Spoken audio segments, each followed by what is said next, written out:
ఓం వసుదేవసుతం దేవం కంసచాణూరమర్దనం దేవకీ పరమానందం కృష్ణం వందే జగద్గురుం. ఓం శ్రీ రాధాకృష్ణాభ్యాం నమ. శ్రీకృష్ణం వందే జగద్గురుం, అర్జునం వందే జగదేక వీరం. మనకి ప్రస్తుతము రవి సంచారాన్ని కనుక మనం తీసుకున్నట్లయితే ఏప్రిల్ 14న రవి మేషరాశిలోకి వస్తున్నాడండి.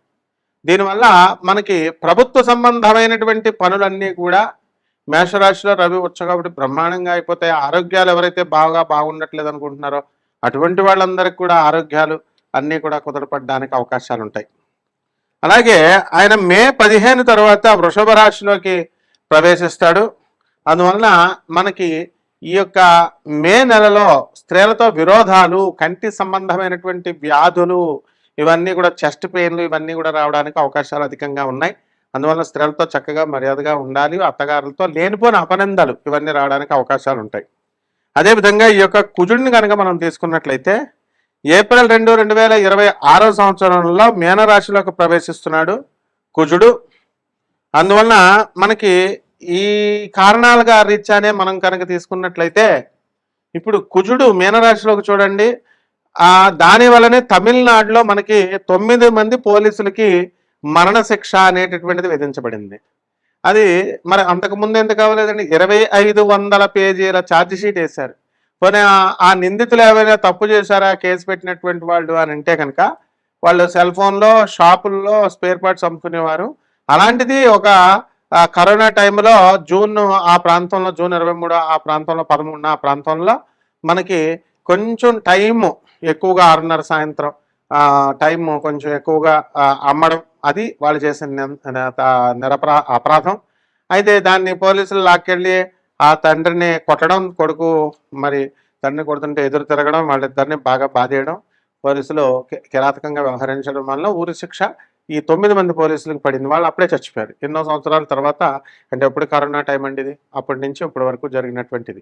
ఇప్పుడే ఎందుకు వచ్చిందంటే ఈ యొక్క కుజుడు మనకి మీనరాశిలోకి ఏప్రిల్ 2న వచ్చాడు. ఆ విధంగా మే 11న మేషరాశిలోకి కుజగ్రహ ప్రవేశమైంది. కాబట్టి కుజుడు యొక్క నుంచి రావాల్సినటువంటి లాభాలన్నీ కూడా 12 రాశుల వారికి జరుగుతూ ఉంటాయి. లేకపోతే మనం శుక్రుడిని తీసుకున్నప్పుడు శుక్రుడు ఏప్రిల్ 19న శుక్రుడు వృషభ రాశిలోకి స్వక్షేత్రగతుడు అవుతున్నాడు. కాబట్టి భార్యల వలన సహాయము, స్త్రీల వలన సహాయం ఇలాంటివన్నీ కూడా జరుగుతాయి. ఇల్లు లేనటువంటి వాళ్ళలో కొంతమంది ఈ యొక్క ద్వాదశ రాశుల్లో ఉన్నటువంటి వాళ్ళు కొనడానికి అవకాశాలు ఉన్నాయి. అలాగే మే 14న మిథున రాశి ప్రవేశం శుక్రుడు చేస్తాడు. అక్కడ కూడా బ్రహ్మాండంగా ఉంటుంది పరిస్థితి. అంటే ఏప్రిల్ మే నెలను కనుక మనం చూసుకున్నట్లయితే మరి బ్రహ్మాండంగా మూవ్ అవుతుంది. అయితే ఇందులో ఈ యొక్క శుక్రగ్రహాన్ని మనం తీసుకున్నప్పుడు ఏప్రిల్ 19కి వృషభ రాశిలోకి వస్తుంది కదండి. అంతకుముందు ఎక్కడుందండి? ఇదంతా కూడా మనకి మేషరాశిలో ఉన్నాడు. మేషరాశిలో ఉన్నాడు కాబట్టే లవ్ జిహాద్ అది చూశారు కదా. మనకి హైదరాబాద్లో ఒక అతను ముస్లిం అబ్బాయి ఆ అమ్మాయిని పెళ్లి చేసుకోవడం, తర్వాత అతి కిరాతకంగా వాళ్ళ బంధువులు అవనేయండి, మిత్రులు అవనేయండి ఆమె పైన అత్యాచారం చేశారని చెప్పేసి ఆ నిందలన్నీ కూడా ప్రూవ్ అవ్వడము, ఇవన్నీ కూడా గొడవలు జరగడానికి కారణం ఏంటంటే ఈ యొక్క శుక్రగ్రహము మేషరాశిలో ఉన్నప్పుడు యుద్ధాలే. కుజుడు అంటే యుద్ధాలే మేషరాశి, శుక్రుడు స్త్రీలకు సంబంధించి. అందువలన ఇటువంటి లవ్ జిహాద్ గొడవలు ఎక్కువగా అయిపోతున్నాయి. కాబట్టి ఆడపిల్లలు, హిందూ ఆడపిల్లలు జాగ్రత్తగా ఉండాల్సినటువంటి అవసరం ఉంది. ఇకపోతే మనకి బుధగ్రహాన్ని కనుక మనం తీసుకున్నప్పుడు ఏప్రిల్ 10న మీనరాశి ప్రవేశము బుధగ్రహము 2026 సంవత్సరంలో, తర్వాత ఏప్రిల్ 30న మేషరాశి ప్రవేశం 2026 సంవత్సరానికి జరుగుతుంది. కాబట్టి ఈ బుధగ్రహ సంచారం వలన మనకి బుద్ధిమాంద్యము అనేటటువంటిది ఏప్రిల్ 30 తర్వాత ఏర్పడుతుంది. అసలు ఏప్రిల్ 10న అయితే అసలు బుర్ర పనిచేయదు అనమాట. బుధుడు నేచ స్థితిగతుడు అవుతున్నాడు. అందువలన వీళ్ళు ఒకటి చెప్తే ఇంకొకటి. ఇప్పుడు ఈ నెలంతా కూడా ఏప్రిల్ 10 నుంచి మీరు జాగ్రత్తగా గమనిస్తే కనుక ఈ యొక్క బుధుడు మీనరాశి ప్రవేశం వలన లేనటువంటి, మీరు అననటువంటి మాటలకి నిందలు రావడం, లేదా ఏదో మంచి ఉద్దేశంతో అన్నది వక్రించి వేరే వాళ్ళు ఇంకోలాగా చెప్పడం, ఇలాంటి అనేక రకాలైనటువంటి నిందలు మీ పైన రావడానికి అవకాశాలు ఉంటాయి. అందరికీ 12 రాశుల వారి మీద కూడా. అందువలన ఇదేమిటంటే ఇది గ్రహస్థితి, బుధగ్రహ స్థితి యొక్క ప్రభావం. లేకపోతే శని సంచారం సంవత్సరం అంతా కూడా మనకి మీనరాశిలో ఉంటుంది. రాహుకేతువుల సంవత్సరం డిసెంబర్ 5 వరకు రాహు కుంభరాశిలో ఉండి ఆ తర్వాత కేతువేమో సింహరాశిలో ఉంటాడు. వీళ్ళు డిసెంబర్ 5 తర్వాత రాహుకేతువులు వరుసగా మకర కర్కాటక రాశుల్లోకి ప్రవేశం చేస్తున్నాడు. కాబట్టి ఈ కారణంగా మనకి ద్వాదశ రాశుల వారికి కూడా ఏ విధమైనటువంటి ఫలితాలు మనకి ఇవ్వబడతాయి అనేటటువంటిది మనం ఒక్కొక్క రాశి వారిగా చూద్దాం. ఇవన్నీ ఏం చేస్తున్నామండి, మనము గోచార రీత్యా చూస్తున్నాం.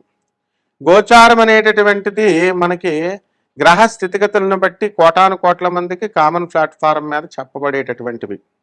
అయితే ఇవన్నీ కూడా మనము వ్యక్తిగత జాతకాలు ఉంటాయి, వ్యక్తిగత జాతకాలను బట్టి జరుగుతాయి. ఏమండి మేషరాశి వాళ్ళందరికీ ఇలా అవుతాయండి, ఇప్పుడు సింహరాశి వాళ్ళకి యాక్సిడెంట్లు అవుతాయని అంటాం. అంటే మొత్తం ప్రతి ఒక్కరికి సింహరాశి వాళ్ళకి అవ్వవు, ర్యాండమ్గా చెప్తాం. ఎండాకాలంలో ఈ ఎండ బాగా ఎక్కువ కాస్తుందని, అంటే వర్షాలు పడవా, చల్లగా ఉండదా వాతావరణం, వింటర్లాగా ఒక్కొక్కసారి ఒక్కొక్క రోజు వర్షాలు పడవా. ఆ విధంగా అమెరికాలో ఉన్నటువంటి వాళ్ళని సింహరాశి వాళ్ళకి మేము చెప్పాం, ఆగున్నటువంటి వాళ్ళని వచ్చి ట్రక్ వచ్చి గుద్దేయడము, ఆగున్నటువంటి వాళ్ళని కారు వచ్చి గుద్దేయడము, వీళ్ళు తప్పు లేకుండా, ఇవన్నీ కూడా ఈ సమయాలలోనే జరిగినాయి. కాబట్టి గ్రహ స్థితిగతులను బట్టి వ్యక్తిగత జాతకాలు అనేటటువంటివి మీ time of birth, place of birth ఇవన్నీ కూడా పుట్టినటువంటి తారీఖు, తేదీ, టైము ఇవన్నీ ఉండాలి. వీటిని ఏదో సరదాగా సెల్లీగా ఏమంటే ఫ్రీగా చెప్తారండి జాతకం, ఏమంటే ఫీజు ఎంత అవుతుందండి, ఏంటిది సరదాగా. ఇప్పుడు మేము నాన్ కమర్షియల్ ఆస్పెక్ట్తో వెళ్తామని ప్రపంచం అంతా తెలుసు. అటువంటిప్పుడు ఏమండి ఇదే వాట్సాప్కి పెట్టాలండి, ఇదే వాట్సాప్ నెంబర్కి పెట్టాలా అండి, ఇది గురువుగారితో మాట్లాడుతున్నారమ్మా డైరెక్ట్. అంటే మనం పేదవారి కోసం మనం చెప్తున్నాం, డబ్బున్న వాళ్ళు పిసనారులాగా వ్యవహరిస్తే ఎలా? మీకు ఇప్పుడు ఈ యొక్క హోమాలు చేయించుకోండి, యజ్ఞాలు చేయించుకోండి అని చెప్పి లక్షలాది రూపాయలు ఖర్చు పెడతారు, ఖర్చు పెట్టిస్తున్నారు. మేము ఏం చెప్పం కదా. జగద్గురువులైనటువంటి ప్రభాత్ రంజన్ సర్కార్ గారు ఆనంద మార్గ ఆశ్రమం, మా సాధువులకి మీరు చక్కగా సహాయం చేసుకోండి, అందులో ఉన్నటువంటి అనాథ పిల్లలకి సహాయాలు చేసుకోండి, యుఎన్ఓలో ఐక్యరాజ్య సమితిలో ఉన్న సభ్యత్వం ఉన్నటువంటి సంస్థ వాళ్ళకి చేయండి అన్నాం. దానికి కూడా ఏమంటే ఎంత వేయాలండి, ఎంత వేయాలండి, మాకు ఎందుకే నేను. కాబట్టి మీరు జాతకాలు సీరియస్గా చేసుకోకపోతే లైఫ్ అనేటటువంటి ఏమైనా సాధన చేయాలనుకుంటున్నాం అండి, మేము యక్షిణి సాధన చేయాలనుకుంటున్నాం, ఆ సాధన చేయాలనుకుంటున్నాం అంటారు. బాగానే ఉంది, మీ కోరిక బాగానే ఉంది. కానీ యక్షిణి సాధనలో పరిపక్వతం పొందినటువంటి వాళ్ళం మేము, సిద్ధి పొందినటువంటి వాళ్ళము. దీనికి ఒక ప్రాసెస్ ఉంటుంది, ఎవరు పెడితే వాళ్ళు చెప్పేది కాదు అది. అది మేము నేను చేసేస్తామండి, నువ్వు అర్హుడో కాదో, ఫస్ట్ నువ్వు అంతకుముందు ఏం సాధన చేసావు, ఇవన్నీ కూడా డీటెయిల్స్ ఇవ్వాలి కదా. ఫోన్లో మాట్లాడటం కుదరదు, మేము బయట ఉండొచ్చు. మీరు కొట్టినప్పుడు ఫోను మేము ఎత్తేయాలా? ఎందుకంటే మీరు ఖాళీగా కూర్చుని ఇంట్లో కూర్చొని ఫ్రీ టైంలో కొడతారు. మేము మరి అది అప్పుడు అక్కడ బస్సులో ఉంటామో, బయట ఉంటామో, ఎక్కడ ఉంటామో తెలియదు కదా. ఇలాంటివన్నీ కూడా దయచేసి ఆలోచించాలి. అందువలన ఎవరైతే లోభత్వాన్ని చూపిస్తారో వాళ్ళకి ఎదుగుదల అనేది ఉండదమ్మా. అతి తెలివితేటలు అంటారు, అతి సర్వత్ర వర్జయేత్. అందువలన మనకి జగద్గురువులు దొరకడమే కష్టము. ఆ జగద్గురువుల్ని మీకు చూపిస్తూ మీ జీవితం కైవల్య మార్గం మీద, మా శిష్యుడు ఒకటి చెప్పాడు, ఏమంటే జ్యోతిష్కులు అందరూ మామూలుగా ఏదో కమర్షియల్గా చెప్తారండి గురుగారు, కానీ మీరు కైవల్యం వైపు నడిపిస్తారంటే మేము చెప్పేది ఏంటి, స్వామి వివేకానంద లిటరేచర్ చదవండి, ప్రభాత్ రంజన్ గారు సర్కార్ గారు చదవండి, సుభాష్ చంద్రబోస్ మేనల్లుడు ఆయన, పరమహంస యోగానందుల వారు చదవండి, రమణ మహర్షి చదవండి, వివేకానందుడు చదవండి. ఇవి మనం చెప్పేది. వాళ్ళు చెప్పింది service to humanity is real service to God. వాళ్ళు పేద ప్రజలకు చేయండి అని చెప్తున్నాం. కాబట్టి దీంట్లో కూడా ప్రశ్నార్థనాలు చేసేటటువంటి మరి మీకు దేవుడు ఎందుకు హెల్ప్ చేస్తాడు చెప్పండి. ఇలాంటివన్నీ కూడా ఉంటాయి. కాబట్టి దయచేసి డైరెక్ట్గా నాకు మీరు వాట్సాప్ చేయొచ్చు, కాంటాక్ట్ చేయొచ్చు, తప్పకుండా మేము మీకు అందుబాటులో ఉంటాం. ఒక్కొక్క రాశి వారికి ఏ విధంగా ఈ యొక్క ఫలితాలు నేను చెప్పినటువంటి గ్రహస్థితి బట్టి ఒక్కొక్క ఫలితం వస్తుందో చూద్దాం. సింహరాశి, ఈ సింహరాశి వారికి అందరికీ కూడా మనకి సప్తమంలో ఉన్నటువంటి రాహుగ్రహ ప్రభావం వలన జీవిత భాగస్వాములు, వ్యాపార భాగస్వాములతో జాగ్రత్తగా ఉండాల్సినటువంటి అవసరం మనకి ఉంది. అలాగే జన్మంలో ఉన్నటువంటి కేతుగ్రహ ప్రభావం వలన కాస్త అనేకమైనటువంటి టెన్షన్స్ రావడానికి అవకాశాలు అధికంగా ఉంటాయి. అయితే ఈ అష్టంలో ఉన్నటువంటి శనిగ్రహ ప్రభావం వలన యాక్సిడెంట్లు అవడానికి ఇలాంటి వాటికి అన్నిటికీ కూడా ఎక్కువ అవకాశాలు మనకి ఏర్పడతాయి. అంటే చాలామంది సింహరాశి వాళ్ళందరూ కూడా ఏమంటే మేము కరెక్ట్గా డ్రైవింగ్ చేస్తున్నామండి అని అనుకుంటారు. అమెరికా లాంటి దేశాల్లో పక్కన సిగ్నల్ దగ్గర ఆగితేనే వెనకాల వచ్చి గుద్దినటువంటి వాళ్ళు ఈ నెలలోనే ఉన్నారు, ఏమో వారం క్రితమే ఉన్నారు, ట్రక్ వచ్చి గుద్దిన వాళ్ళు కూడా.